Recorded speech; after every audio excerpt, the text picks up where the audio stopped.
이전에도 계셨고 또 지금도 계시며 장차 오실 이 곧 그리스도 예수의 은혜와 평안과 위대한 소망이 영광교회 성도님들에게 가득하기를 바라며 인사드립니다.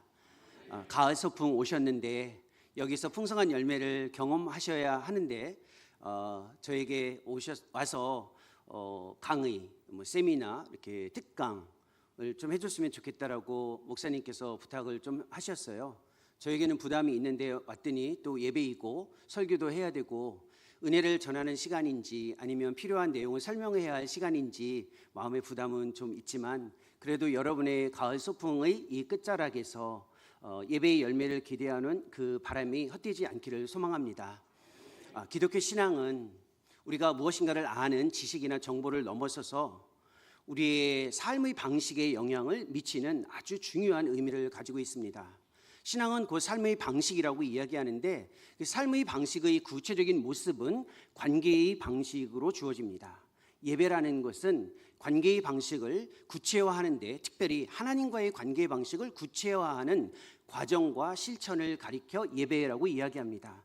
하나님은 우리가 부르실 때에 응답하시는 분인 것처럼 보이지만 그것보다 먼저 하나님은 우리에게 먼저 우리를 부르시고 우리는 거기에 응답하는 존재로 있습니다. 예배는 바로 하나님이 우리에게 다가오셔서 부르시는 그 모습에 우리의 모습을 비추어서 반응하는 것을 예배라고 이야기할 수 있습니다. 고린도후서 3장 18절 이 구절은 기독교 예배와 관련된 특히 영광교회 성도님들에게는 아주 중요한 구절이기도 합니다. 왜냐하면 읽으실 때 한 목소리로 나 목사님께서 읽자고 제안하셨고 모두가 읽으실 때 눈으로 귀로 마음으로 들으셨듯이 영광에서 영광에 이른다고 이야기합니다. 그 영광에서 영광에 이른다는 것이 월곡동에 있는 영광교회의 영광에서 영광으로 이르는 그 단어와 맞물려 있지 않나요? 그래서 저는 이 구절이 사실 우리 영광교회에는 예배에 대한 이해를 갖는 데 아주 중요한 구절이라고 저는 확신을 합니다.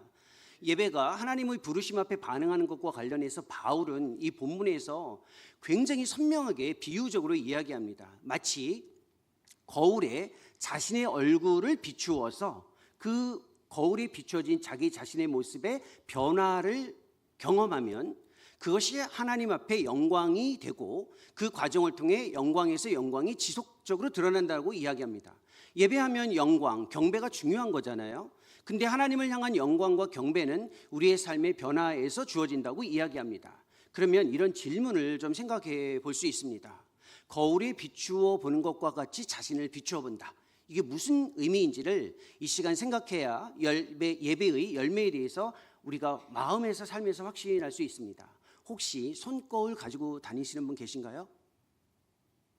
이렇게 권사님? 네. 이렇게 질문해도 괜찮은 건가요? 목사님? 네. 세미나 하라고 했으니까 설교금 세미나니까 이렇게 조금 부담이 있으실 수 있는데 손거울을 가지고 다니시는 분이 있어요. 근데 권사님 이제 손거울 다니신다고 그랬는데 너무 예뻐요. 어디 관광지 가셔서 사셨나요? 파리에서. 네. 저렇게 이제 파리라든지 뭐 체코라든지 아니면 제주도라든지 뭐 관광지에 가면 그 이제 손거울을 파는데 뭐 이름도 새겨져요. 그렇죠? 그래서 그 손거울을 늘 가지고 다녀요. 권사님은 손거울을 가지고 다니시는데 손거울 없는 분들도 사실은 스마트폰으로 손거울을 쓰죠. 손거울 언제 보세요, 권사님? 네. 네, 식사하고. 이거 무슨 말이냐면 제가 해석해 드릴까요? 못 들으셨죠? 권사님이 뭐라고 이야기했는지. 언제 본다고 얘기했냐면 수시로 본다 이렇게 얘기하셨습니다. 나는 뭐 화장 고칠 때도 보고 밥 먹고 나서도 보고 늘 항상 시간만 나면 파리에서 산 손거울을 꺼내서 나는 파리에 갔다 왔다 손거울 봐라 이렇게 손거울을 보신다고 이야기합니다. 근데 손거울을 보면 꼭 하는 일이 있어요. 권사님이 좀 전에 말씀하셨던 것처럼 아침에 내가 컨실러로 이렇게 얼굴을 예쁘게 다듬었는데 혹시 이게 좀 지워지지 않았는지 살펴봅니다.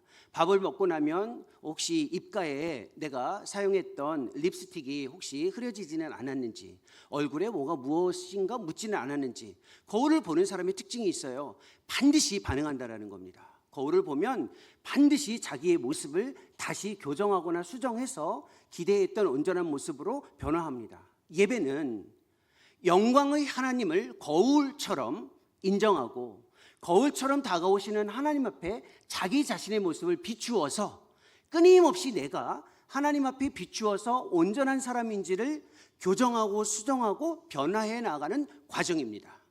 따라서 예배가 단순히 외적으로 주어지는 몇 가지 실천일 수 있지만 가장 중요한 것은 바로 이렇게 거울에 비추어진 자신의 모습을 보는 것처럼 하나님께 자기 자신의 모습을 비추어서 모습을 끊임없이 변화시키는 하나님의 모습으로 만들어져가는 과정입니다. 이것이 지속될 때의 영광에서 영광에 이릅니다. 하나님의 영광은 반드시 자기 자신의 모습의 변화를 통해서만 이루어지고 그 모습의 변화의 기준은 하나님께 비추어진 자기 자신의 모습의 변화입니다. 그런데 우리는 쉽게 손거울을 잘 안 보듯이 자신감이 있는 분들도 있지만 습관입니다. 하나님께 자기 자신을 비추는 것이 힘든 사람들이 있습니다. 왜 그러냐면 내가 변화해야 하는 것에 대해서 너무 두려워하거나 상처받을 것 같은 부담이 있기 때문에 그렇습니다. 그래서 거울을 안 보는 겁니다. 거울을 보지 않는 사람들은 대부분 자신감이 있거나 신경 쓰지 않는 사람인데 하나님께 자기 자신을 비추지 못하는 사람들은 내 영혼의 변화에 대한 상처를 두려워하는 사람들이 그렇습니다. 또 하나 우리 시대에 이렇게 하나님 앞에 자기 자신을 비추는 예배의 실천이 어려운 이유가 있습니다. 우리가 찬양을 하면서 고백했잖아요. 주의 영광을 바라보아야만 우리의 삶의 변화가 이루어지는데 우리는 내가 너무 커서 작은 스마트폰이나 텔레비전 모니터를 보는 데 너무 익숙합니다. 위대한 것 앞에 자기 자신이 얼마나 연약한지를 비추어 보는 실천은 별로 하지 못하면서 내 스스로 크고 내가 결정할 수 있는 것에 집중합니다. 스마트폰은 손으로 잡을 수 있습니다. 그 작은 것에는 그렇게 열심히 들여다보면서 하나님의 위대하심 앞에 자기 스스로의 연약함을 인정하는 비춤이 없다면 하나님 앞에서의 예배의 열매를 기대하기는 어렵다는 것이 이 본문의 가르침입니다. 그런데 이 본문에서 이야기하고 있는 바울의 이 내용은 신앙의 가장 중요한 두 가지 주제와 맞물려 있습니다. 하나는 창조이고 하나는 구원입니다. 이 본문에서 이야기하고 있는 하나님의 형상과 관련된 것은 창조와 연결되어져 있습니다. 하나님이 이 세상을 창조하시고 하나님의 백성들을 하나님의 형상으로 지으셨습니다. 우리가 하나님의 형상으로 지음을 받으려면 예배를 통해서만 하나님의 형상으로 지음을 받을 수 있다는 것입니다. 또 이것은 구원과도 연결되어져 있습니다. 하나님과의 관계의 방식으로서의 구원에 대한 의미가 예배와 얼마나 맞물려 있는지를 이해하는 것은 우리 신앙에서 굉장히 중요하죠. 구원과 관련된 성경의 정의를 요한복음 17장 3절에서 찾아볼 수 있습니다. 성경 많이 읽으시기 때문에 찾아보지 않으셔도 괜찮습니다. 제가 방송실에 성경 구절 주지도 않았고 띄워지지도 않습니다. 들으시면 됩니다. 요한복음 17장 3절에 보면 영생 곧 구원에 대한 정의를 이렇게 이야기합니다. 잘 알고 계시는 내용입니다. 영생 곧 구원은 유일하신 참 하나님과 그의 보내신 이 예수 그리스도를 이제 나와야 돼요. 네, 생각하고 계시면 됩니다. 예수 그리스도를 아는 것이에요. 믿는 것이 아니라 아는 것이라는 겁니다. 우리의 믿음은 아는 것과 연결되어져 있습니다. 그리스도를 아는 것이 구원인데 그러면 이런 질문으로 이어집니다. 나는 그리스도를 알고 있는가? 질문이에요. 생각만 하시면 됩니다. 답을 기대하지는 않아요. 생각만 하고 계시면 됩니다. 내가 그리스도를 알고 있는가? 여기서 그리스도를 아는 것은 그리스도에 관해서 아는 것을 묻는 것은 아닙니다. 그리스도가 어떤 분이신지에 대한 지식과 정보를 요청하는 것이 아니라 그리스도를 직접 알고 계시냐는 겁니다. 권사님, 파리에 갔다 오신 권사님, 저 오늘 처음 뵀습니다. 정말 하나님의 형상으로 지음받으시는 아름다운 생활을 하고 계시는 분인데 이런 질문을 해볼 수 있습니다. 제가 용기를 내오는 겁니다. 사실은 처음 뵀는데 권사님 혹시 저 아시나요? 모르죠. 정직한 답변입니다. 저에 관해서 나 목사님이 소개해 주신 몇 가지는 알 수 있습니다. 성신대학교 신학대학원에서 가르친다. 케냐와 우크라이나에서 선교사로 사역을 했다. 그리고 비교적 말끔하게 생겼으며 그렇게 부담스러운 얼굴은 아닌 것 같다. 이 정도는 알고 계실 겁니다. 하지만 권사님이 저를 모릅니다. 오늘 처음 뵀거든요. 제가 어떤 사람인지 모른다는 겁니다. 저에 관한 정보가 아니라 제가 어떤 사람인지를 알려면 저와의 깊은 교제의 시간이 필요하고 오랫동안 알아가는 과정이 필요합니다. 저는 결혼한 지 29년이 넘었고 30년 차에 이르고 있습니다. 제 아내를 알고 있는데 사실은 누구보다도 잘 알고 있습니다. 눈빛만 보면 무엇을 생각하는지 알 수 있고요. 제 아내가 몸의 움직임만 딱 보면 어떤 상태인지 저는 알 수 있습니다. 하지만 30여 년이 돼가고 있는 지금의 아침마다 때로는 어색하고 무섭고 두렵고 혼날 것 같은 그 막연함 때문에 아내에게 가지 못할 때도 있습니다. 인격적 대상과의 관계가 이런 것과 연결되어져 있습니다. 예배라는 것은 그리스도를 삶의 과정을 통해서 끊임없이 인격적으로 알아가는 방식과 연결되어져 있습니다. 그리스도를 아는 것은 단 한 번의 사건으로는 불가능합니다. 결정적인 계기는 될 수 있지만 그리스도를 알아가려면 끊임없는 시간과 과정과 노력을 통해서 알아갈 수 있습니다. 때로는 굉장히 열정적인 경험이 주어질 수도 있고, 때로는 막연할 수도 있고, 때로는 오해도 주어질 수 있습니다.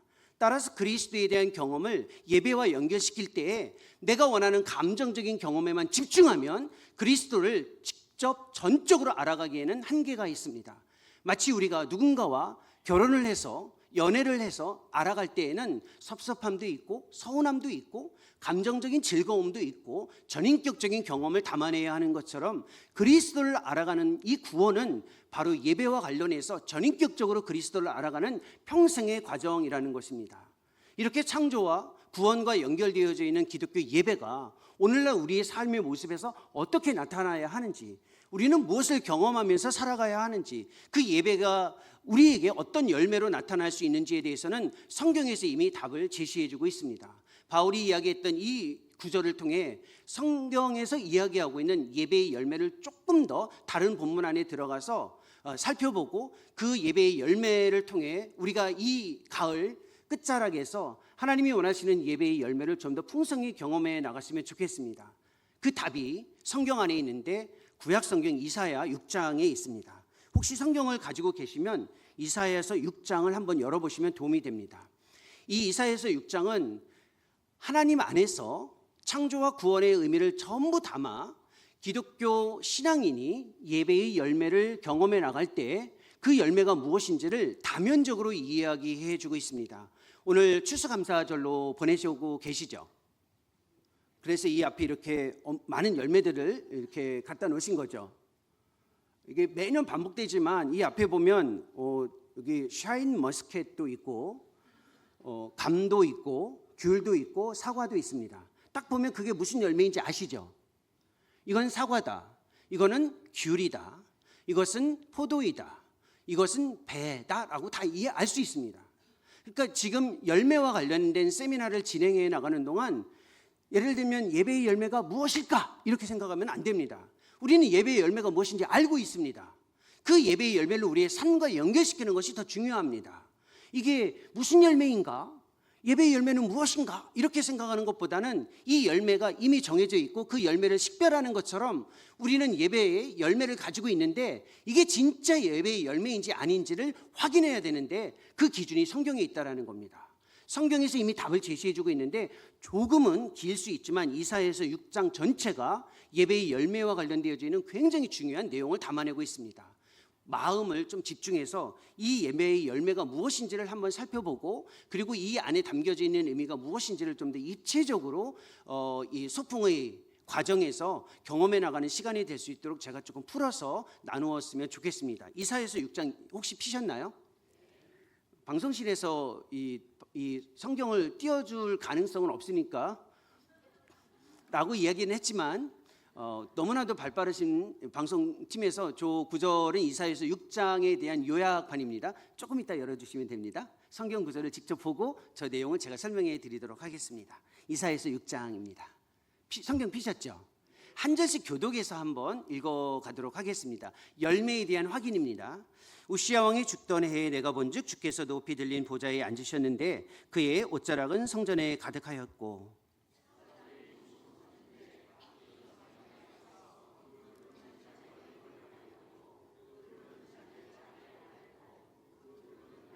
서로 불러 이르되 거룩하다 거룩하다 거룩하다 만군의 여호와여 그의 영광이 온 땅에 충만하도다 하더라.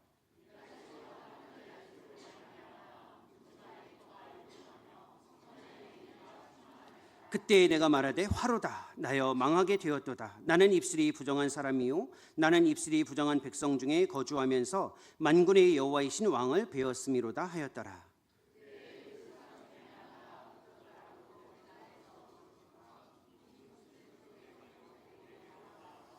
그것을 내 입술에 대며 이르되 보라 이것이 내 입에 닿았으니 내 악이 제하여졌고 내 죄가 사하여졌느니라 하더라.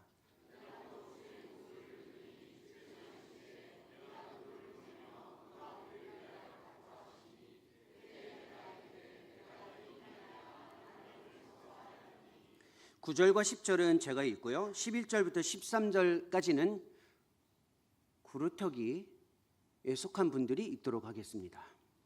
잘 들으십시오. (9절과) (10절은) 제가 읽고 (11절부터) (13절까지는) 구루터기 찬양팀에 계신 분들만 읽도록 하겠습니다. 잘 들으십시오. 여호와께서 이르시되 가서 이 백성에게 이르기를 너희가 듣기는 들어도 깨닫지 못할 것이요 보기는 보아도 알지 못하리라 하여 이 백성의 마음을 둔하게 하며 그들의 귀가 막히고 그들의 눈이 감기게 하라.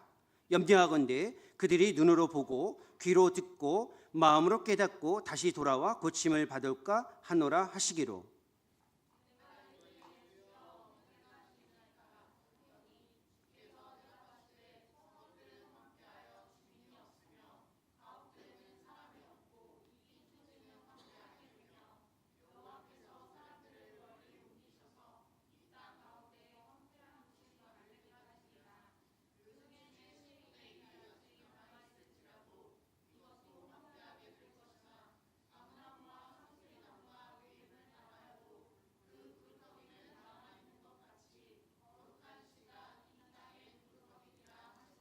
하나님의 말씀입니다. 이 모습이 예배의 열매의 모습입니다. 그래서 좀 전에 화면에서 보셨던 이사야서 6장에 나와 있는 예배의 열매의 내용을 보면 새로운 것은 하나도 없습니다. 지금입니다. 보여주실 때입니다. 여기에 나와 있는 이 예배의 열매는 하나님이 어떻게 우리에게 다가오셔서 초청하시고 관계의 방식으로서 우리가 어떻게 반응해야 할지에 대한 우리가 이미 알고 있는 경험입니다. 예를 들면 감의 열매를 식별하듯이 감의 열매를 보면 좋은 열매인지 나쁜 열매인지는 식별할 수 있지 그냥 열매 자체를 다 인정하지는 않습니다. 사과도 좋은 사과가 있고 좋지 않은 사과도 있습니다. 우리의 과정은 예배의 열매가 이전에 알지 못했던 새로운 것이 아니라 이렇게 하나님을 향한 경배와 찬양, 우리의 연약함을 고백하는 것, 하나님의 용서를 경험하는 것, 회복을 경험하는 것, 하나님의 말씀 안에서 삶으로 반응으로 이어지는 것, 하나님의 축복을 이 땅에서 거룩한 구루터기로 살아가는 것과 연결되어져 있습니다. 이 모습은 전혀 새로운 것은 아니거든요. 그런데 조금 생각해야 할 내용이 있습니다. 마치 사과를 그냥 봤을 때 이게 진짜 좋은 열매인지 아닌지 눈으로 식별할 수 있는 분도 있습니다. 어떤 분들이요? 사과 농장을 하시는 분들은 거의 알 수 있지만 저는 모릅니다. 그래서 사과를 사고 나면 겉모습만 보고 집에 와서 사과를 잘라서 먹을 때 실패했다. 특히 수박 같은 열매는 더더욱 그렇죠.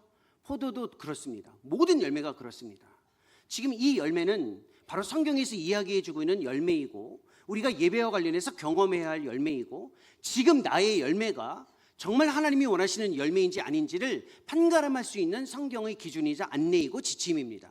따라서 우리의 열매의 수확은 이것이 있느냐 없느냐의 문제가 아니고 하나님이 원하시는 열매이냐 아니냐의 문제와 연결되어져 있습니다. 이 본문에서 우리에게 정말로 중요한 몇 가지 내용들을 설명해주고 있고 영광교회의 성도님들이 이 열매를 삶과 연결시키고 공동체의 모임에서 연결시킬 수 있기를 소망해 봅니다. 우시야 왕이라는 사람이 죽던 해에 하나님이 원하시는 예배의 열매를 제시합니다. 질문이 있는데 참고로 제가 학교에서 가르치는 일을 좀 계속하고 있고 선교지에서도 주로 가르치는 일을 했습니다. 목회자들을 가르치고 사역자들을 가르치는 일을 했는데 좀 습관적으로 제가 질문을 좀 할 수 있는데요. 당혹스러울 수 있잖아요. 처음 만나는 사람이 막 질문을 하면 아는 답도 굉장히 부담스럽거든요. 질문을 들을 때 그냥 들어만 주시면 됩니다. 제가 질문을 하면 들어만 주시면 됩니다. 답을 기대하지는 않아요. 우시야 왕이 죽던 해라고 했는데 예배와 관련해서입니다. 우시야가 예배를 했을까요? 하지 않았을까요? 예, 답변하지 않으셔도 괜찮다는 건데 그래도 답을 해주시면 뭐 그 도움을 될 수는 있어요. 우시야는 하나님을 예배했습니다.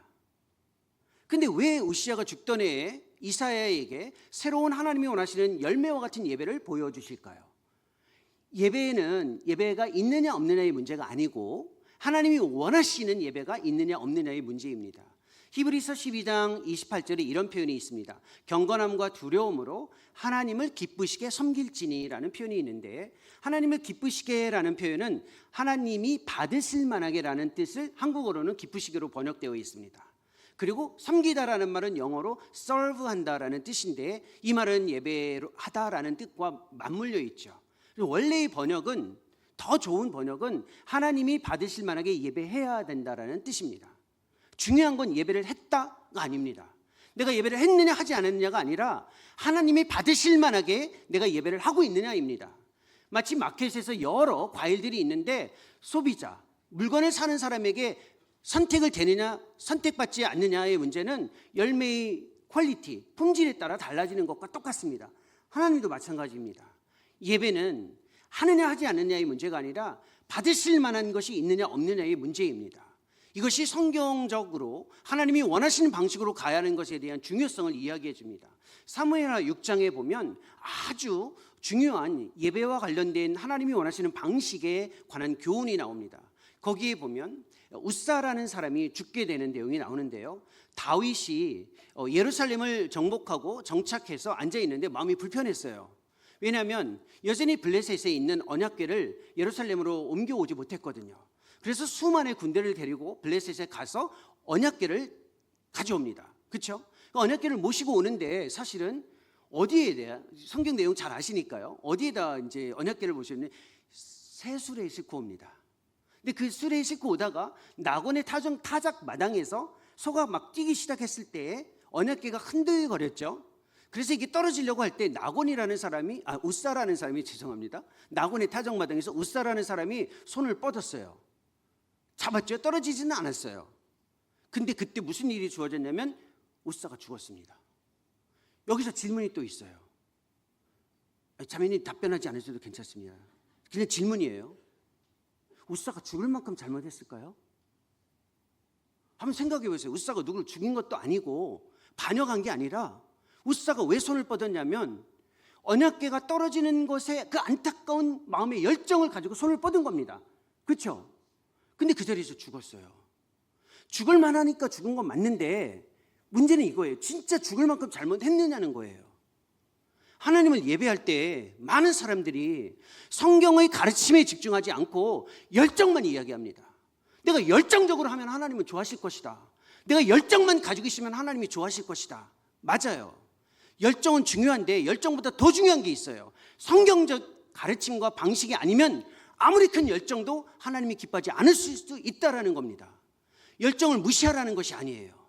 열정보다 더 중요한 건 하나님이 원하시는 방식이라는 겁니다. 왜냐하면 그때 다윗이 언약궤를 옮기다가 멈추고 집거에 들어갔다가 다시 나와서 정해진 사람이 어깨에 메고 언약궤를 메고 가게 했습니다.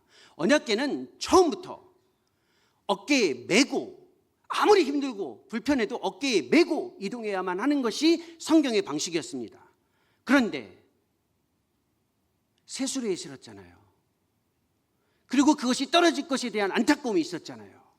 우리 시대의 예배의 열매와 관련된 가장 큰 안타까움이 무엇이냐면 두 가지에 집중하는 겁니다. 열정만 있으면 하나님이 기뻐하실 것이다. 맞아요. 하지만 성경의 가르침과 일치되는 열정이어야만 하나님이 받으신다는 겁니다. 두 번째, 새수레에 문제가 있어요.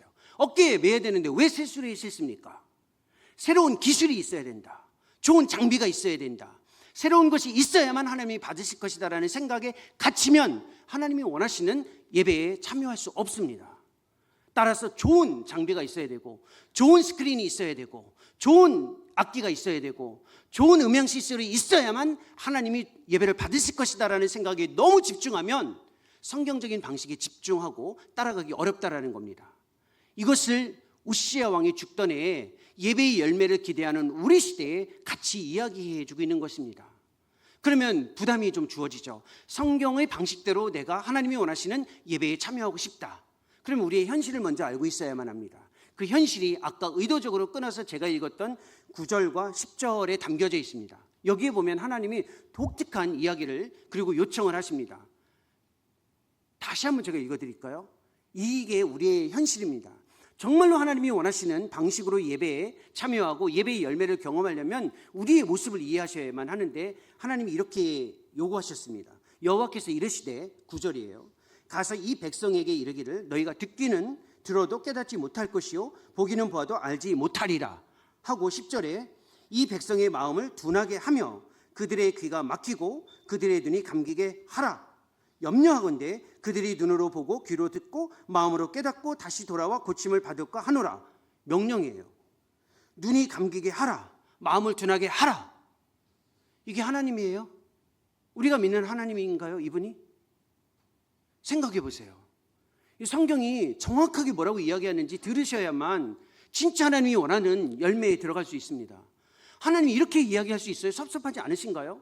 지금 눈빛이 하나도 섭섭해하지 않으시는데 저는 이 구절을 읽을 때 깜짝 놀랐거든요. 어떻게 하나님이 주님을 위해 살아가고 있는 백성들에게 눈이 감기게 하고 마음이 둔하게 하고 들어도 깨닫지 못하게 하죠? 아니, 전에서 하나님의 일을 위해 열심히 수고하고 노력해도 부족할 판인데 선교의 열매 들으셨잖아요. 그런데 이렇게 다 막으라는 거예요. 이게 무슨 모습인가요? 이 모습을 잘 생각해 보세요. 눈이 있는데 못 보고 귀가 있는데 듣지 못하고 입이 있는데 말하지 못하게 하고 마음에서 깨달음이 없게 한다. 이게 무슨 모습인가요? 이게 우상의 모습입니다. 시편 115편에 4절에 이런 표현이 있거든요. 우상의 모습을 이야기하면서 이렇게 이야기합니다. 그냥 들으시면 됩니다. 눈이 있을 때 보지 못하고 입이 있을 때 말하지 못하며 귀가 있을 때 듣지 못하고 코가 있을 때 냄새를 맡지 못하고 손이 있을 때 움직이지 못하며 발이 있을 때 걷지 못한다. 이게 우상이라고 이야기하면서 시편 115편 8절에 이렇게 이야기합니다. 우상을 만드는 자들과 그것들을 의지하는 자들이 다 그와 같다라는 겁니다. 혹시 눈이 있는데 하나님이 안 보여요. 귀가 있는데 주님의 음성이 안 들려요. 입이 있는데 주님이 원하는 것을 정직하게 고백하지 못해요. 이거는 형태는 있는데 기능이 상실된 것입니다. 이 모습은 무엇과 연결되어 있냐면 우상과 연결되어져 있다는 겁니다. 우상을 만드는 사람은 없어요, 여기에. 최소한 이 월곡 영광교회에 계신 분들은 우상을 대놓고 만드시는 분은 없습니다. 그건 확실합니다. 하지만 하나님을 의지하면서 동시에 하나님이 아닌 것을 조금씩 의존해 오시는 분은 있을 가능성이 있습니다. 그게 인간의 모습입니다. 우상을 만드는 자들과 그것들을 의지하는 자들은 다 우상처럼 영적 무감각에 빠진다는 겁니다. 오랫동안 하나님을 믿고 예배했는데 왜 눈을 떴는데 그리스도의 모습이 보여지지 않습니까? 왜 주님의 말씀을 읽는데 그 음성이 귀에 들려지지 않나요? 왜 입술을 열었는데 하나님이 원하시는 정직한 고백을 하지 못하고 끊임없이 우리의 마음이 공허해지나요? 우상을 오랫동안 의지해 왔기 때문에 그렇습니다. 정직하게 인정하라는 겁니다. 정말 하나님이 원하시는 예배의 열매에 들어오려면 그냥 들어갈 수 없고 내가 얼마나 하나님이 원하시는 예배의 열매에서 멀어졌는지를 먼저 확인하라라는 하나님의 마음입니다. 어떤 것이 우상인가요? 출애굽에서 경험했던 우상도 우리에게 있습니다. 내가 원하는 것을 정해놓고 그것을 얻기 위해 예배를 수단화하면 그건 우상입니다. 예배는 하나님을 즐거워하기 위한 시간이고 방식인데 내 목적을 이루기 위해 예배를 수단화하는 사람들이 너무 많아요. 즐거움이 어디 있냐면 내 목적 성취에 즐거움이 있는 거예요. 그러면 하나님은 이용하는 거잖아요. 하나님이 제일 싫어하는 겁니다. 신앙 고백의 1번 질문이 무엇인가요? 인간의 궁극적인 목적이 무엇이냐? 하나님을 영화롭게 하고 영원토록 그분을 뭐 하는 겁니까? 즐거워하는 거예요. 우리 시대의 많은 사람들이 하나님을 즐거워하지 못하고 이용하고 있다는 겁니다. 영광교회 성도님들이 그렇다는 게 아니라 우리 시대의 모습이에요. 우리가 직면해야 되잖아요. 우리가 만나는 사람들이 그렇다라는 거예요. 그러니까 우리가 아름다운 열매를 들어가려면 이걸 확신하고 있어야 돼요. 바알과 아세라의 우상도 있죠. 감정적인 만족과 쾌락입니다. 뭔가 이룰 것이 없는 사람도 있습니다. 하나님의 은혜를 주셔서 성공한 분들은 뭔가 이루려고 하나님을 이용하지는 않죠. 하지만 내면에서 만족감, 뭔가 마음의 불안과 염려를 제거하기 위해서 하나님을 예배하려고 하는 사람들도 있습니다. 그러니 하나님을 온전히 즐거워하지 못하고 필요할 때만 찾는 현상이 주어져요. 하나님은 즐거움의 대상이지 필요할 때 요청하는 알라딘의 지니와 같은 그런 대상이 아니에요. 우리 시대의 가장 큰 위험입니다. 집에 KT 인터넷 하시는 분들은 지니 다 가지고 계시죠? 인공지능 지니. KT 인터넷 쓰시는 분 확인 안 할게요. 괜찮습니다. 손들려고 하지 않으셔도 괜찮습니다. 저희 집에 KT 인터넷 있거든요. 지니라고 그러더라고요. 예, 지니야, 맞아요. 지니야 얘기하면 다 답변해 주죠? TV 키라면 다 켜요. TV 켜가지고 우리도 보잖아요. 윤정년이 어떻게 하는지 텔레비전 보고, 그렇죠? 지옥에서 온 판사도 보고, 다 들어가면 바로 다 반응하죠. 음악 틀으라고 하면 바로 음악도 틀어줍니다. 날씨 물어보면 답변해 주죠. 쓸데없이 답변해서 그만하라고 하면 바로 멈춥니다. 하나님은 그렇게 대하는 사람들이 많다는 겁니다. 내가 필요할 때만 요청하면 다가와서 뭔가 진이처럼 답변해 주는 정도로 생각하지 말고 하나님이 원하시는 전적으로 다가오셔서 신실한 관계를 구축하기 위해 우리에게 위대한 은혜로 다가오시는 분의 인정, 그리고 거기에 반응을 하라는 겁니다. 그것이 이 이사야서 6장 첫 번째부터 이야기해주고 있는 예배의 열매입니다. 우시야 왕이 죽던 해에 내가 본즉, 이사야가 봤습니다. 무엇을? 주께서 높이 들린 보좌에 이미 앉아 계십니다. 이미 계신 거예요. 이미 계시고 우리를 초청해 주신다라는 겁니다. 삶의 출발을 잘 알고 계셔야 돼요. 내가 살아가면서 하나님을 초청하는 것이 아니라 예배의 출발은 이미 계신 하나님이 나를 초청해 주고 계시다라는 것을 인정하라라는 겁니다. 공예배는 내가 하나님께 나아가는 것처럼 보여지지만 하나님이 불러주셔서 초청해 주셔서 거기에 우리가 반응해서 오는 겁니다. 일상의 자리도 마찬가지입니다. 매일매일의 삶이 예배라는 것은 내가 주님을 위해 달려가는 것이 아니라 나를 불러주신 하나님께 하루하루 반응하며 들어가는 겁니다. 초청의 주체를 알고 계셔야 돼요. 하나님은 예배의 대상이기도 하지만 우리 예배를 가능하게 하시는 주인이시다라는 겁니다. 초청의 주인으로 계신 하나님께서 우리에게 다가오실 때에 중요한 특징이 있어요. 하나님이 초청의 주체이기 때문에 모두를 부르고 계시다라는 확신을 갖는 겁니다. 나만 부르는 게 아니에요. 나와 다른 사람도 부른다는 겁니다. 그래서 건강한 예배의 열매의 특징이 있어요. 비슷한 사람들만 있으면 안 됩니다. 나와 다른 사람도 하나님이 부르신다는 것을 확신하는 겁니다. 나이 드신 분들과 젊은 형제 자매들이 같이 있어야 되고, 경제적으로 부유한 자와 그렇지 못한 자들, 사회적으로 좋은 위치에 있는 자들과 그렇지 못한 자들이 함께 있어야 된다는 겁니다. 전 세계의 어디도 어떤 공동체도 다 비슷한 사람들만 모여 있습니다. 교회만 예외입니다. 교회가 어떤 공동체인가요? 내가 어디에 속해 있는지, 내가 어떤 삶의 형편에 있든지 상관없이 모두가 존중받는 것이 교회의 공동체입니다. 따라서 진정한 예배의 열매의 출발입니다. 나랑 비슷하지 않은 사람이 내 옆에 있는 것을 불편해하지 않는 것이 예배의 열매의 출발입니다. 저 사람이 나랑 많이 다르지만 같은 시간 나를 부르신 하나님이 저 사람도 같이 불렀다. 그러니 내가 저 사람도 존중하고 인정해야 된다. 이게 예배의 출발이라는 겁니다. 오늘 주일날 예배하러 가야 되는데 나의 마음을 불편하게 하는 그 사람 오겠지? 어디 앉을까? 위층으로 올라가야지. 갔더니 꼭 그 자리에 와 있어요 또. 그럼 내가 다음 주에는 밑으로 내려와야지. 그 사람도 본 겁니다. 그 사람도 내려와 있습니다. 옆에 누가 앉을까? 다 신경 쓰이시죠? 어떤 자도 하나님이 나처럼 초청해 주셨고 환대해 주신 대상으로 인정하는 것, 이게 예배의 출발이라는 겁니다. 하나님이 초청해 주신 것에 대한 반응에 가장 위대한 은혜가 어디 있냐면 우리를 존중해 주시는 것이 있습니다. 하나님이 우리를 어떻게 존중해 주는지 아세요? 우리를 초청하셨다는 건 나의 기준에 의해 우리를 받으시기로 결정하지 않고 하나님이 임의로 초청하셨기 때문에 어떤 상황에서도 우리를 받으신다는 겁니다. 내가 뭔가 멋지게 살았다고 해서 너무 잘했다, 내가 완전히 망가졌다고 해서 야, 너 인생을 어떻게 그렇게 사니? 이런 분이 아니라는 겁니다. 하나님께 나아가실 때는 정말로 중요한 기준이 있습니다. 그 기준이 무엇이냐면 자기 자신에게 모든 것에 기준점을 두지 않는 전환입니다. 내가 조금 잘 살았다고 해서 예배할 맛 난다, 내가 이제 하나님께 빨리 가서 예배해야지, 이것도 위험하지만 반대도 있습니다. 내가 이렇게 무너질 수 있을까? 내가 이번 주 인생에서 이번 주처럼 무너진 적은 없었는데 나 같은 사람을 하나님이 받아주실까? 이것도 문제입니다. 왜 문제예요? 기준을 자기에게 두고 있잖아요. 하나님은 우리가 어떠하든지 우리를 부르시는 분이에요. 어떠하든지 초청하시는 분이에요. 그러니까 내 삶의 조건 때문에 어줍지 않게 나갈 수 있다 없다를 판단하지 말라라는 겁니다. 그러한 사람들만이 예배의 열매가 선명해져요. 그러한 사람들만이 하나님이 거울처럼 다가오실 때 반응할 수 있어요. 그 반응의 가장 첫 번째의 모습이 3절에서 이야기해주는 서로 불러 이르되 거룩하다 거룩하다 거룩하다입니다. 거룩함을 선포하는 거예요. 최고의 열매입니다. 내가 스마트폰을 바라보듯이 내가 너무 크면 거룩함이 안 보여요. 하나님의 위대하신 모습 앞에 내가 얼마나 연약한지를 인정하면 그 거룩하심이 보여질 수 있다는 겁니다. 다가오시는 하나님의 거룩하심을 고백하는 공예배 안에서 신앙에서의 중요한 실천이 두 가지가 있습니다. 하나는 신앙 고백입니다. 우리가 주일 4부 예배를 시작할 때 신앙 고백으로 출발했습니다. 왜 저렇게 시작할까 궁금하시죠?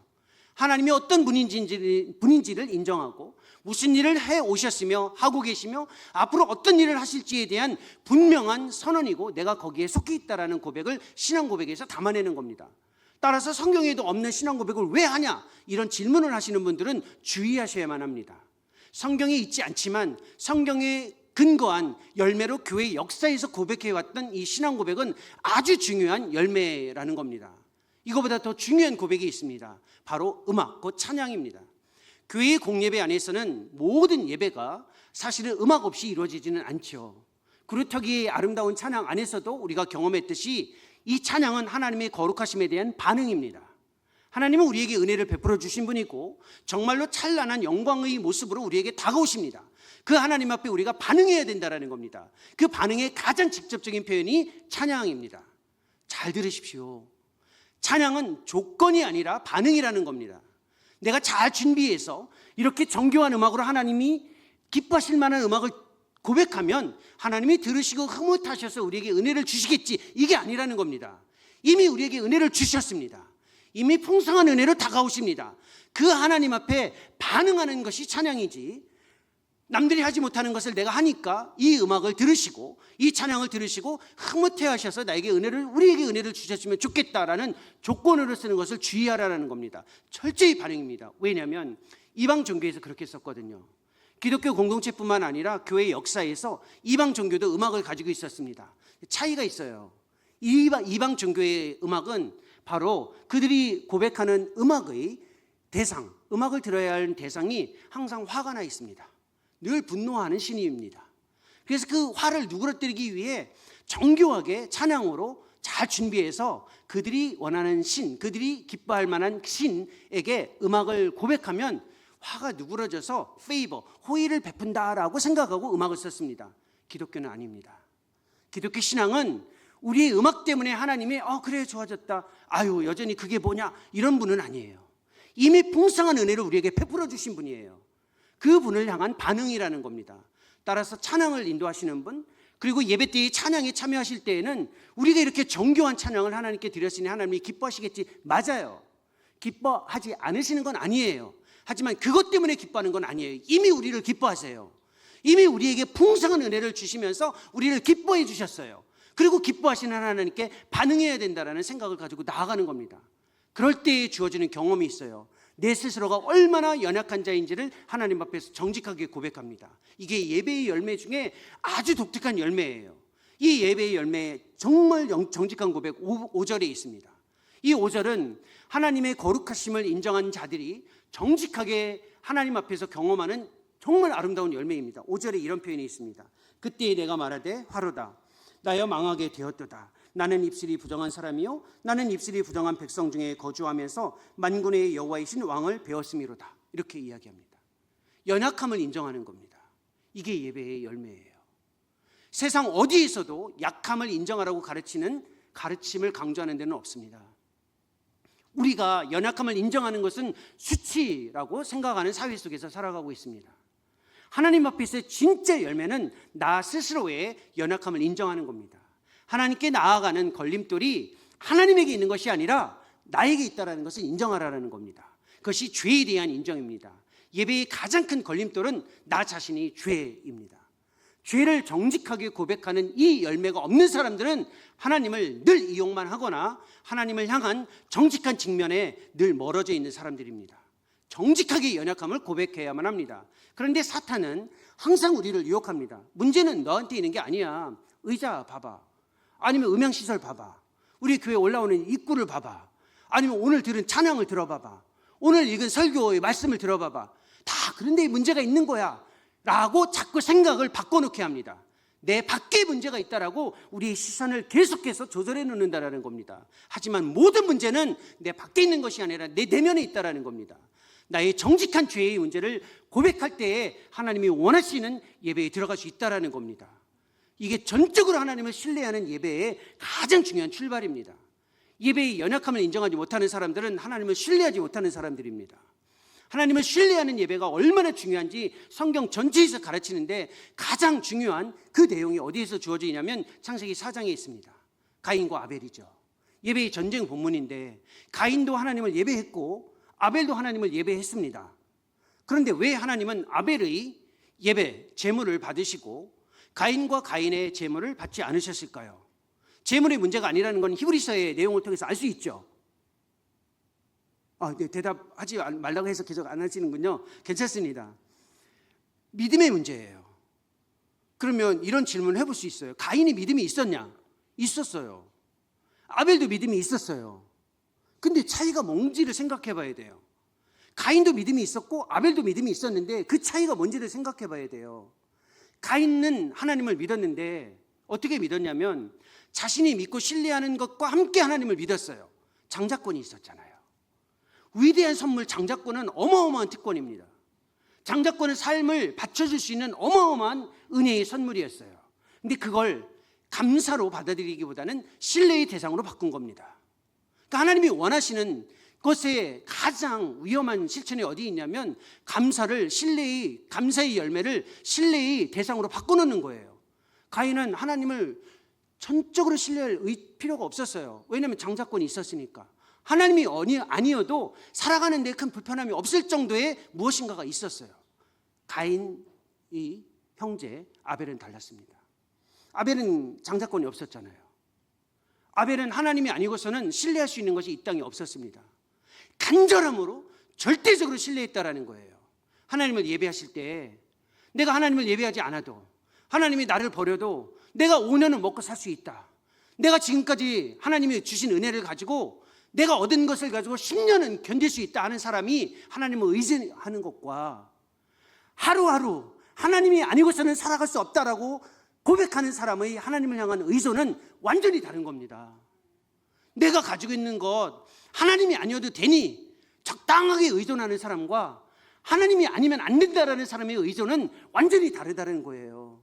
그게 아벨의 신뢰예요. 연약함을 인정하는 것은 죄의 고백, 내면에서 문제를 찾는 것과 동시에 자신의 연약함을 정직하게 고백하고 하나님 앞에 나아가는 것입니다. 이럴 때 중요한 것이 있어요. 하나 더 생각해야 될 내용이에요. 가인과 가인의 제물, 아벨과 아벨의 제물로 구분해 놨어요. 우리는 제물, 어떤 방식을 가지고 나가면 내가 받아들여질 것처럼 생각해요. 힘들지만 주님 이거 드리니까 받아주세요. 하나님이 받아주실 수 있는데 더 중요한 게 있어요. 우리 자신을 받을 때 우리가 내어드리는 것을 받으시는 거예요. 내가 먼저 받아들여지면 나의 희생도, 나의 섬김도, 나의 예물도 하나님이 받으시는 거예요. 예물 때문에 나를 받으시는 게 아니라 나를 받으시기 때문에 예물을 받으시는 거예요. 그러니까 아벨을 받으셨기 때문에 아벨의 제물을 받으신 거예요. 그런 굉장히 중요한 내용을 생각해 봐야만 하는데 이 5절에서 이야기하고 있는 연약함의 고백의 핵심이 어디에 있냐면 입술에 있어요. 입술. 하나님 앞에서 예배의 열매 중에 최고의 열매는 입술의 열매입니다. 진짜 예배하는 이유는 하나님과의 깊은 관계를 위해 하나님이 원하시는 형상으로 다가가기 위해 이제 예배를 하는 건데 아까 우리 권사님의 파리에서 사가지고 온 그 손거울 구경 나중에 끝나면 물어보세요. 보여달라고. 그 귀한 거잖아요. 비행기 타고 온 건데 그 거울을 보면서 모습이 계속 아름답게 이제 변했어요. 그래 모든 분이 아름다우신데 저 권사님이 특별히 아름다우세요. 오늘은 제 눈에는 그 주관적인 겁니다. 늘 거울을 보시면서 얼굴을 이렇게 교정하시니까 아름다우시겠죠. 그 아름다운 모습을 딱 가지고 있는 것처럼 하나님과의 깊은 관계로 하나님의 이 예배 안에서의 그 열매를 가지고 있는 사람의 가장 그 열매의 그 실체를 확인할 수 있는 게 뭐냐면 입술이에요. 언어라는 겁니다. 예배에서 배우는 모든 것들은 하나님과의 관계 방식을 위한 언어를 배우는 거예요. 그 언어의 핵심적인 내용이 무엇인가요? 생각보다 간단하고 단순합니다. 평생에 예배를 하며 하나님과의 깊은 관계를 위해 끊임없이 입술의 열매를 이루어 가실 때에 그 입술의 열매가 생각보다 단순한데 생각보다 어려워요. 근데 그 단순한 언어가 딱 4마디밖에 없어요. 깊은 관계예요. 연애하실 때 연애하시는 형제 자매님들 계신가요? 아니, 물론 확인은 안 합니다. 뭐 연애하시는 분 계시겠죠? 연애 잘하려면 뭘 잘해야 되냐면요, 말을 잘 섞어야 돼요. 그렇죠? 그래야지 서로에 대한 관계가 깊어져요. 말을 섞지 않고 눈빛만으로 어떻게 사귀어요? 썸만 타가지고 어떻게 가까워져요? 말을 섞어야죠. 근데 그 말을 배워야 되잖아요. 하나님과의 관계도 마찬가지예요. 언어는 그 관계인데 입술의 부정함, 입술의 이 열매를 이야기하잖아요. 딱 4가지입니다. 감사합니다. 잘못했습니다. 저 힘듭니다. 도와주세요. 이 4마디가 하나님과의 관계의 모든 언어를 다 담고 있습니다. 좀 전에 기도하셨던 권사님, 하나님께 감사했죠. 우리의 연약함을 고백했잖아요. 우리의 삶의 현실을 정직하게 고백했고 도와달라는 간구를 담아냈어요. 순서가 중요합니다. 감사, 훈련된 언어예요. 감사는 훈련된 언어예요. 예배의 열매의 첫 번째는 감사예요. 입술의 열매에 조건적으로 감사하는 것이 아니라 삶 자체를 감사로 전환하라는 겁니다. 연약한, 자기 자신의 연약함, 자기 자신의 나약함, 잘못했습니다. 이것도 훈련된 언어예요. 제일 못하는 언어가 뭐냐면요, 잘못했다라는 말을 못해요. 제가 제 아내와의 관계에서도 제일 힘든 게 그거예요. 억울해요. 죄송합니다. 제 아내가 없는 자리에서 얘기를 해서 때로는 억울해요. 이건 너무 억울해요. 내가 잘못한 거 아닌 것 같아요. 근데 정말 제 무릎이 10원짜리 무릎이라 정말 쉽게 굽혀지는데 바로 잘못했습니다 라고 의도적으로 그 언어를 쓰면 관계가 생각보다 다시 호전돼요. 다시 회복된다라는 겁니다. 이게 언어예요. 하나님 잘못했습니다. 누군가를 향해서 잘못했습니다라고 이야기할 수 있는 사람들은 다 훈련된 사람이에요. 이거 아무나 못한다라는 겁니다. 분노의 사회를 살아가고 있잖아요. 누군가가 길을 가다가 제 옆에만 쳐도 분노가 나요. 어떻게 이런 식으로 사람의 팔을 치고 갔는데 잘못됐다라는 말도 하지 않지? 운전하실 때 얼마나 기분 나쁩니까? 어쭈 저것 봐라. 내가 조금 이렇게 해놨다고 끼어들어? 그럼 화내잖아요. 이 신호, 뭐죠? 방향 지시 등 양쪽으로 나는 거 뭐라고 하죠? 깜빡이라고 하죠. 그거 안 눌렀다고 배은망덕하다고 이야기하잖아요. 근데 정말로 우리에게 훈련된 언어예요. 하나님 앞에서도 사람 앞에서도. 그 다음 언어가 있어요. 진짜 중요한 언어예요. 정직한 불평인데 힘들다라는 고백을 하는 거예요. 이 언어를 잘못해요. 이 영광교회 기둥과 같이 오랫동안 신앙생활을 하셨던 우리 어르신들이 우리 자녀들에게 가르쳐줄 수 있는 중요한 내용 중에 하나입니다. 자녀들이 힘들어하는 게 있어요. 내가 너무 힘들다. 나 정말 이거 너무 힘들다라는 고백을 하면 부모님들이 어떤 생각을 하면 너 왜 믿음이 없니? 사실 솔직히 그런 생각 때문에 말 못하는 때가 있죠. 젊은 분들. 내가 힘들다라고 이야기하면 믿음이 없는 것처럼 느껴져요. 근데 하나님은 진짜 듣고 싶어 하시는 내용이 뭐냐면 힘들다라는 언어를 듣고 싶어 하세요. 제가 케냐에서 선교사로 있을 때 제일 힘들었던 게 뭐냐면 저의 초라함이었습니다. 아프리카 사람들 기도를 들어보면요 정말 힘듭니다. 하나님은 신실하십니다. 능력이 많으십니다. 위대하십니다. 이 고백을 선언적으로 굉장히 강력하게 하는데 눈에 봐도 힘들거든요.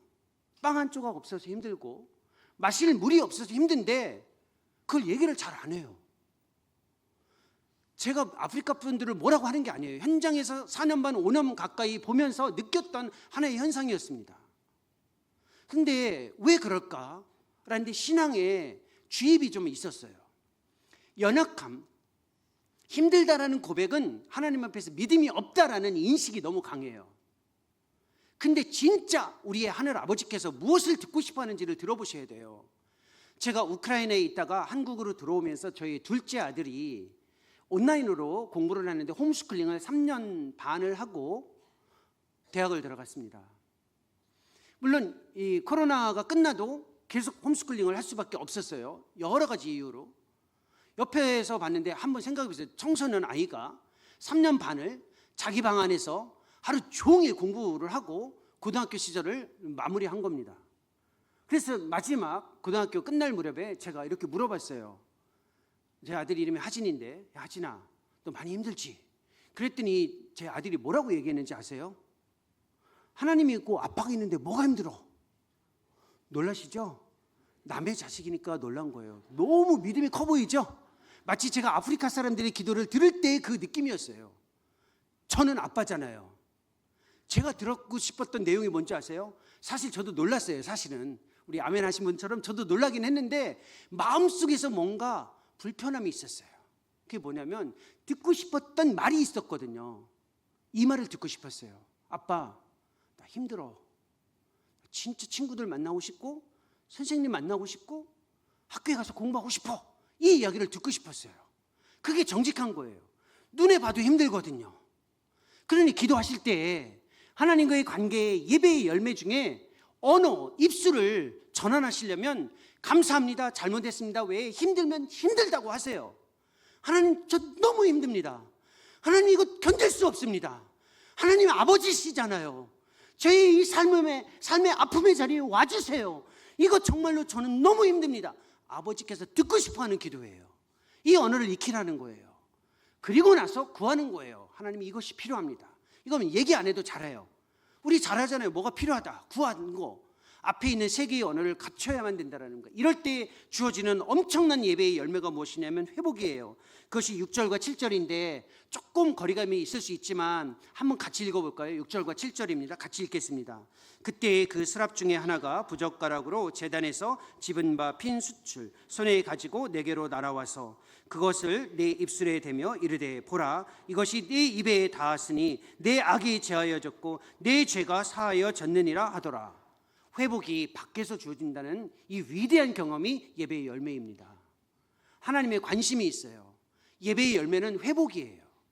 하나님은 반드시 우리에게 다가오셔서 초청하시고 하나님의 거룩하심 앞에 우리의 연약함을 고백하게 하는 의도가 무엇이냐면 우리를 회복시켜 주시기 원하시기 때문에 그렇습니다. 하나님은 우리를 대체하는 걸 원하지 않으세요. 반드시 다가와서 회복시켜 주시겠다라는 거예요. 이게 하나님의 의지예요.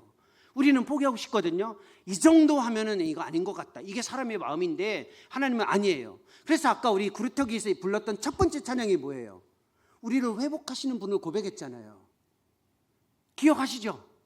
회복이에요. 하나님의 관심이 여기에 있어요. 다 포기해도 하나님은 대체를 원하지 않으십니다. 나는 살 만큼 살았습니다. 내 인생 노년이고 황혼입니다. 여기서 뭘 더 바라겠습니까? 그건 우리 생각이죠. 하나님, 저는 젊은 날 아무리 노력해도 저의 머릿속에 든 것, 제 학벌, 제 삶의 여건으로 이거는 아닌 것 같습니다. 너무 망가진 것 같습니다. 왜 스스로를 그렇게 규정하세요? 하나님의 마음은 절대적으로 회복에 있다라는 거예요. 대체를 원하지 않으세요. 그게 성경의 가르침 아닌가요? 아담이 무너졌을 때 웬만하면 하나님 이렇게 하셨겠죠. 아담 이거 실패했네. 인간을 새로 만들어서 새로 시작하자. 그렇게 안 하셨어요. 아담을 계속 이어가서 회복하는 데 주력하셨어요. 내 삶이 예배에 참여하는 이유, 예배를 통해서 경험하는 진짜의 열매는 무엇이에요? 회복이에요. 회복. 이 회복을 가장 잘 경험했던 성경의 인물이 바로 사마리아 여인이잖아요. 요한복음 4장에 나와 있던 수치와 절망, 아픔에 있었던 이 여인이 그리스도를 통해서 회복을 경험했잖아요. 그래서 영과 진리로 하나님께 나아가시는 위대한 은혜를 경험했어요. 가지고 있었던 건 딱 하나입니다. 회복에 대한 갈망이에요. 그러니까 마음속에서 예배의 열매를 구하신다면 마음의 갈망을 확인하셔야 돼요. 내가 무엇을 갈망하고 있는가? 지금 내 마음속에서 갈망하는 것이 무엇인가를 확인해 보면 예배의 열매가 있는지 없는지 다 알 수 있어요. 무엇을 갈망하고 계십니까? 무엇을 갈망하고 계세요? 그 갈망의 대상이 그리스도이면 하나님을 향한 예배가 건강한 사람들이에요. 그 갈망의 내용이 내가 원하는 삶에 무엇에 따로 있다면 하나님이 원하시는 건강한 예배의 열매가 아닐 가능성이 높다라는 겁니다. 여기서 끝나지는 않죠. 마무리를 해야 됩니다. 그런데 목사님이 저를 너무 존중해 주셔서 제가 사실은 언제까지 끝나면 되냐고 물어봤는데 목사님이 괜찮대요. 그러니까 이렇게 길게 가는 건 제 책임은 아니에요. 끝난 다음에 나 목사님께 한번 문의를 해보시면 될 것 같습니다. 죄송합니다. 목사님 탓하는 건 아닌데요. 끝이 보인다라는 신호입니다. 너무 부담 갖지 않으셔도 됩니다. 다 왔습니다. 예배의 열매의 마지막은 잘 알고 있는 6장 8절과 연결되어져 있어요. 이거 얼마나 유명합니까? 수련회 갈 때마다 내가 여기 쌓여오니 나를 보내소서 외치고 막 고백했고 막 티셔츠에 막 새기고 그러셨죠? 한 번도 경험이 없으세요? 이게 뭘까요? 예배의 열매가 내가 세상에서 살아가는 삶은 공동체의 모임 안에서 들었던 말씀의 연속이라는 겁니다. 내가 예배했으니 이제 자유다. 이제 한 주일 동안 이제 뭐 편안하게 살아도 되겠지, 그런 생각을 갖지 말라라는 거예요.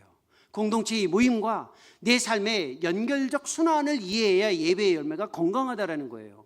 나 목사님이 주일마다 말씀을 선포하시고 어떻게 살아가야 하는지에 대해서 끊임없이 기도하면서 제시해 주셨던 그 말씀들이 삶으로 이어질 수 있도록 순환적 중심성과 삶의 연결을 가지고 계시라는 거예요. 그러려면 출발이 있어요. 모이기를 피하는 어떤 이들의 습관을 쫓으면 안 돼요. 모임은 중요해요.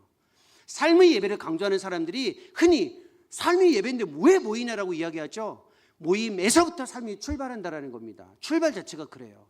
그래서 히브리서 10장 25절에 이런 표현이 있잖아요. 모이기를 피하는 어떤 이들의 습관을 쫓지 말라고. 그 습관은 뭐예요?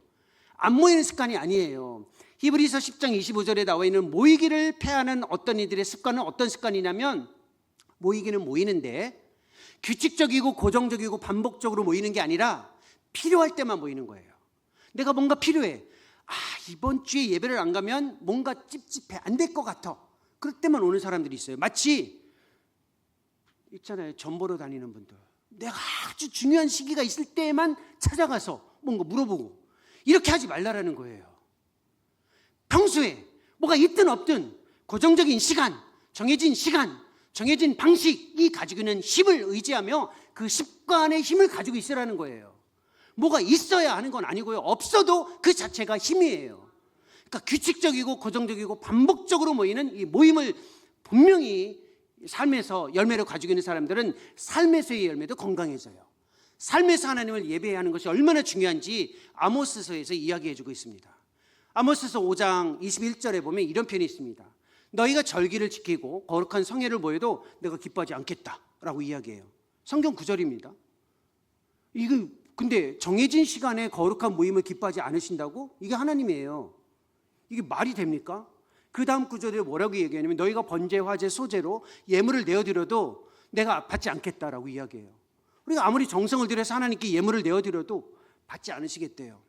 5장 23절에 더 충격적인 표현이 있어요. 정말로 죄송한데 잘 들으셔야 돼요. 아모스서 5장 23절에 너희가 아무리 정교한 악기로 나를 찬양해도 내가 안 듣겠다라고 이야기해요. 커즈와일 얼마나 좋은 악기예요. 야마야보다는 조금 비교 대상이긴 하지만 커즈와일도 비교 대상이잖아요. 아주 훌륭한 악기예요. 드럼, 자매님 얼마나 멋지게 드럼 하셨습니까? 잘못됐다는 게 아니라 성경에서 이렇게 해도 안 들으시겠대요. 왜 그래요? 그 유명한 구절이 있잖아요. 5장 24절 너희가 정의와 공의를 강처럼 물처럼 흐르게 할지어다. 무슨 말인가요? 하나님을 당혹스럽게 하지 말라라는 겁니다. 예배당 안에서는요 다 하나님을 열심히 예배하고 하나님을 하나님으로 인정하잖아요. 예배당 밖에 나가면 하나님을 어떻게 인정하세요? 똑같은 하나님인데. 그렇지 않나요? 제가 여기서 이 자매님 앞에 존중하고 자매님 훌륭하십니다, 얼마나 이렇게 신실하게 헌신하고 계십니까? 감사할 수 있죠. 그럼 저쪽 월곡역인가요? 월곡역이에요? 저 이 동네 사람이에요. 저 시골 사람이거든요. 저 용인에 살고 있어요. 그래서 잘 몰라요. 월곡역에서 이 자매님을 만났어요. 눈을 쳐다보고 그냥 지나가요. 이 자매님 뭐라고 생각하실까요? 설교할 때 그렇게 친절하고 막 아는 체 하더니 역 앞에서 만났는데 그냥 지나가. 그렇게 생각하지는 않으실 거예요. 왜 그런지 아세요? 저분이 나를 못 봤겠지 이렇게 생각하실 거예요. 이 자매님은. 그렇지 않을까요? 그런데 30분 있다가 돌아오는 길에 또 만났어요. 그때는 더 열심히 얼굴을 쳐다보고 막 그러더니 그냥 지나가요. 안면몰수하고. 그럼 뭐라고 생각할 거예요? 그때는 확신하는 거예요. 주정원이라는 사람은 거짓이다. 예배당 앞에서는 그렇게 목사인 척하고 인정하고 그러면서 길거리에서 만났을 때는 완전히 무시하고, 뭐가 진짜지? 뭐가 저 사람의 진짜 모습일까? 이분은 헷갈리실 거예요. 하나님이 헷갈리신다는 거예요. 진짜 예배의 열매를 가지고 계시려면 이곳에 계신 하나님이 삶의 자리에서도 똑같은 하나님이라는 것을 인정하고 살아가는 게 예배의 열매예요. 그 예배의 열매가 영광에서 영광에 이르기 위해 거울로 비추어보는 그 모습 앞에 자기의 모습을 하나님의 형상으로 만들어가기를 소망하는 우리 영광교회 성도님들에게 가득하기를 소망합니다. 기도하겠습니다. 살아계신 하나님 아버지, 주님을 향한 우리의 모습이 거울빛으로 다가오시는 그리스도 예수 앞에 우리의 모습을 비추고 우리의 모습이 하나님의 형상으로 좀 더 온전히 변화되어질 수 있기를 간절히 소망합니다. 성경이 원하는 방식대로 하나님의 초청 앞에 기쁨으로 나아가고 특별히 우리의 삶의 자리의 거룩을 드러내고 연약함을 인정하고 하나님의 회복을 경험하며 온전한 예배의 열매가 우리의 삶에 가득해져 갈 수 있도록 은총을 더해 주옵소서. 예수님의 이름으로 기도합니다.